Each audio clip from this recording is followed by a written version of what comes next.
This time on Low Boost, we finally dropped the 302 in our 1966 Ford Mustang.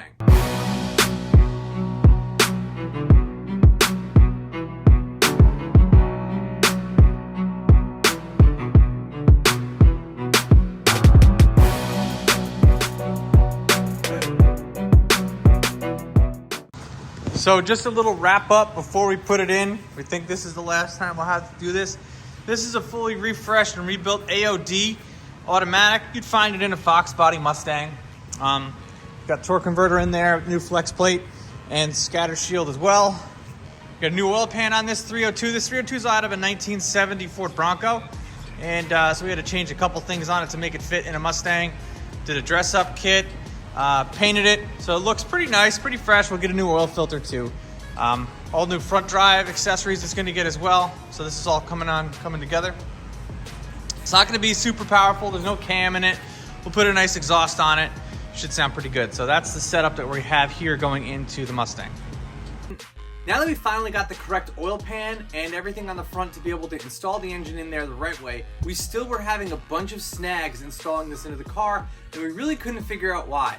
It wasn't lining up right with the motor mounts, and it just really became kind of tedious because we're like, this should not be this difficult. So we kind of had to do some digging and really try to figure out what the heck we were doing, if the mounts were swapped the wrong way, if we were putting them on wrong, if we were doing something wrong.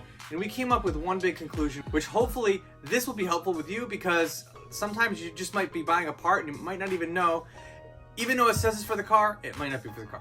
So to save you guys some time, we had to do some extra research and found out that we had to drill an extra hole to the left of that top hole there, right here, because in ours specifically, the 1966 had two holes.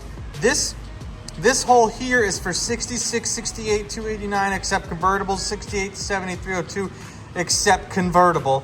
And the 66s, the bracket that we got only had this hole, which if you're not new to Fords, you'll understand that they change their mind the way they engineered stuff like every other month. So depending on what month your Ford could be from in the 60s could dictate an entire parts catalog for you. So enjoy. All right, so motor mount is on both sides. Like I said, let me see if I can show you the illustration here. I had to drill a separate hole there to get it on, but it worked. It is a little more tricky with the AOD because it's a little bigger than the old transmissions that used to be in there, but it does fit.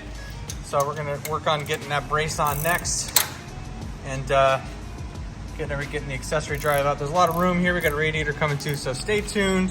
Next, we're gonna install a transmission mounting bracket so we can mount the transmission to the actual frame of the car. Then we're gonna install the drive shaft. That way it matches up properly with the rear end that we have and with the AOD transmission. Also, and I'm sure you guys are excited for this, we have Holley Sniper EFI we're going to be installing on this thing and going over how to do all the wiring into the car just as you guys would do at home.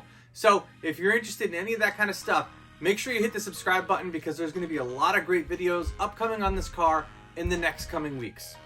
Full disclosure, my dad completely swears that he bought the correct motor mounts. Maybe either they shipped the wrong ones or they were the correct ones, but they still needed to have holes drilled in them.